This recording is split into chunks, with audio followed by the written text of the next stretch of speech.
Are you ready to unlock the world of C++ programming? Whether you are beginning your journey into software development or aiming to strengthen your programming skills, C++ is one of the most powerful and widely used programming languages available today. It is commonly used in developing operating systems, advanced video games, financial applications, and real-time simulation systems due to its high performance and versatility. In this video, we will explore the foundational concepts of C++, including how to work with variables, different types of loops, and control structures that determine the flow of a program.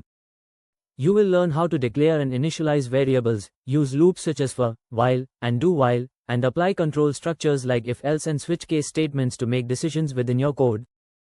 Next, we will introduce the principles of object-oriented programming in C++.